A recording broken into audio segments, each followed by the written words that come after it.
C6H10O માં C single bond C sigma બંધની કુલ સંખ્યા કેટલી છે? તો સૌથી પહેલા તો મેસિટાઇલ ઓક્સાઇડનું બંધારણ આપણે સમજીએ. મેસિટાઇલ ઓક્સાઇડનું બંધારણ છે CH3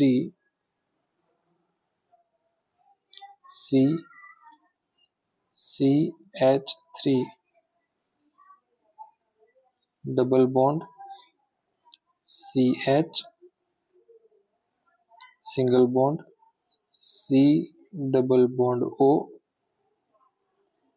સિંગલ બોન્ડ CH3. તો આ છે મેસિટાઇલ ઓક્સાઇડનું અણુસૂત્ર બંધારણ છે. અને એની અંદર આપણે ટોટલ કાર્બન કાર્બન સિગ્મા બંધની કુલ સંખ્યા જણાવવાની છે.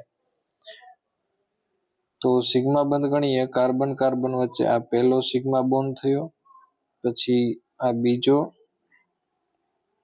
સિગ્મા બંધ, પછી આ ડબલ બોન્ડ છે એમાંથી એક પાઈ બંધ અને એક સિગ્મા બંધ એટલે ત્રીજો સિગ્મા બંધ, આ ચોથો સિગ્મા બંધ અને આ પાંચમો સિગ્મા બંધ. તો ટોટલ મેસિટાઇલ ઓક્સાઇડની અંદર રહેલ કાર્બન કાર્બન સિગ્મા બંધની કુલ સંખ્યા અહીંયા 5 છે.